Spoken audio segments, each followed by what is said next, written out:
Pradeep Ranganathan already போன வருஷம் ரெண்டுமே 100 கோடி அப்படின்ற படத்தை கொடுத்தாச்சு. அதனால் அடுத்து தான் என்ன அப்படின்ற ஒரு பிளானில் தான் இருக்காங்க. டிராகன் டியூட் ரெண்டுமே 100 crores அதனால் ரொம்ப ஈஸியாக அவரை எல்லாருமே அந்த படத்தை பார்க்க வச்சிடறாரு. வரிசையாக நிறைய படங்களும் சைனு. அதில் எல்ஐகே அப்படின்ற படம் ஆல்ரெடி ரிலீஸ் ஆக வேண்டியது, ஆனால் ஆகலையே அப்படின்ற மாதிரி தான் எல்லாரும் சொல்லிக்கிட்டு இருந்தாங்க. சரி, இந்த வருஷம் அது ரிலீஸ் ஆயிரம் விடுங்க. ஆனால் அடுத்ததான் அவரே எப்போ இயக்க போகிறாரு ஒரு படம், நாங்கள் வந்து லவ் டுடே மாதிரி ஒரு படம் பார்க்கணும் அப்படின்னு இயங்கிக்கிட்டு இருந்த எல்லாருக்காகவும் இப்போ ஒரு அனௌன்ஸ்மெண்ட் வந்திருக்கு. பிரதீப் ரங்கநாதனுடைய இயக்கத்தில் அவரே நடிக்க ஒரு திரைப்படம் உருவாகுது. ஏஜிஎஸ் நிறுவனம் இந்த திரைப்படத்தை தயாரிக்கிறதுக்கு முன் வந்திருக்காங்க. இந்த படத்துடைய வேலைகள்லாம் நடக்குது. ஆனால் இந்த படத்தில் 2 ஹீரோயின்ஸ், 2 பேருமே எப்படி சாதாரண ஹீரோயின்ஸ் கிடையாது, பிளாக் பஸ்டர்ஸ் ஹிட்ஸ் கொடுத்த ஹீரோயின்ஸ் தான் ஒரே படத்தில் போட்டு இணைக்கலாம் அப்படின்னு பிளான் பண்ணியிருக்காங்க.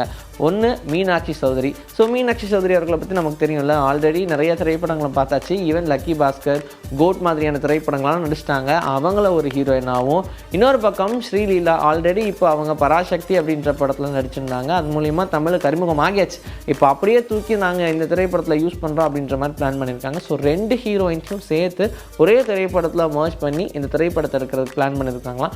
கூடிய விரைவில் இந்த திரைப்படத்துடைய ஷூட்டுமே ஸ்டார்ட் பண்ணுவோம் அப்படின்ற மாதிரி சொல்லியிருக்காங்க. இந்த வருஷத்துடைய சம்மர் ஹாலிடேஸில் படத்துடைய ஷூட் ஆரம்பிப்போம்னு சொல்லியிருக்காங்க. இப்போ இந்த படத்துடைய ப்ரீ ப்ரொடக்ஷன் ஒர்க்கெல்லாம் போய்கிட்டு இருக்கு. நலன் குமாரசாமியோடைய இயக்கத்தில் வாவாதியாரே அப்படின்ற படம் கார்த்தியோடைய நடிப்பில். இந்த படத்துக்கு அப்புறமா அவர் என்ன பண்ண போறாரு அப்படின்ற மாதிரி தான் எல்லாரும் பேசிட்டு இருந்தாங்க. படம் ரிலீஸ்னு சொன்னாங்க. அது ஒரு பிரச்சனையாகவே நடந்துட்டு இருந்துச்சு. அதுலேயே ஃபெட்டப்பாக உட்காந்துட்டு இருந்தார். இப்போ அதெல்லாம் ஒரு வழியாக ஓகே அப்படின்ற நிலைமைக்கு வந்ததுக்கு அப்புறமா இப்போ அடுத்த படத்துடைய அனௌன்ஸ்மெண்ட்டை கொடுத்துருக்காங்க. சாமுண்டேஸ்வரி அப்படின்ற ஒரு திரைப்படத்தை இயக்க போகிறதாகவும், இது ஃபீமேல் லீட் சப்ஜெக்டாக இருக்க போது, யார் இதில் இருக்காங்க நடிக்கிறாங்கன்ற எல்லா அப்டேட்டையும் கொடுக்குறோம் அப்படின்னு சொல்லியிருந்தாங்க. இதுக்கப்புறமா ஒன்று சொன்னார் பாருங்க, அதான் விஜய் சேதுபதி அவரோட இணைஞ்சு ஒரு திரைப்படத்தை கண்டிப்பாக நாங்கள் டேக் ஆஃப் பண்ணுவோம் அப்படின்ற மாதிரி சொல்லியிருக்காங்க.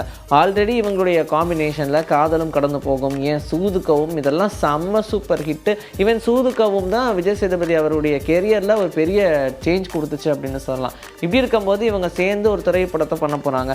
ஆனால் இந்த படம் ஆல்ரெடி நிறைய விஷயங்கள்லாம் பேசியாச்சு. படத்துடைய கிளைமேக்ஸ் வரைக்கும் எழுதிட்டாங்க.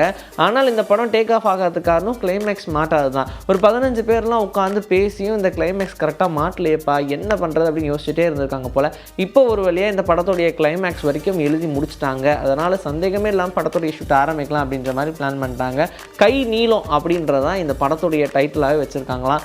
அப்படியே இந்த படத்தை டேக் ஆஃப் பண்ண வேண்டிய வேலை தான். இந்த படத்துடைய எல்லா வேலைகளும் முடிஞ்சிருச்சு. ஈவன் விஜய் சேதுபதி அவர்களுக்கும் இந்த படத்துடைய முழு கதையும் தெரியும். அதனால் பிரச்சனையே கிடையாது, சிக்கலே இல்லாமல் ஸ்டார்ட் பண்ண போகிறோம்னு சொல்லிட்டாங்க.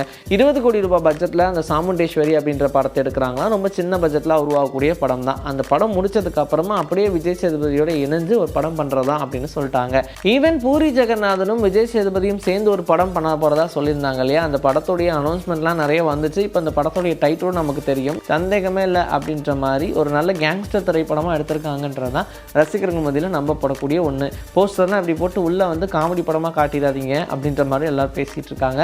இந்த படத்துடைய ஷூட் இப்போ ராப் அப் ஆயிடுச்சு அப்படின்ற அப்டேட்டை கொடுத்துருக்காங்க. ரொம்ப சீக்கிரமாகவே நமக்கு அஃபிஷியலாக இந்த படத்துடைய நிறைய ப்ரமோஷன்ஸ் வரும் அப்படின்ற மாதிரி நம்பலாம். போஸ்டர்ஸ், ட்ரைலர்ஸ், டீசர்ஸ் அப்படின்னு ஒன்று ரிலீஸ் பண்ண தான் போகிறாங்க. அண்ட் இந்த திரைப்படம் மேலே ஒரு பெரிய நம்பிக்கையே வச்சுருக்காங்க. ஏன்னா சார்மியோடைய ப்ரொடக்ஷனில் இந்த படம் உருவாகிறதுனால ரொம்ப பட்ஜெட் கன்ஸ்டன்ட்டாக தான் ஒர்க் பண்ணியிருக்காங்க. இருந்தாலும் இந்த படத்தில் மேலும் மேலும் என்னென்ன விஷயங்கள் வரப்போகுது அப்படின்றத வெயிட் பண்ணி பார்க்கலாம்.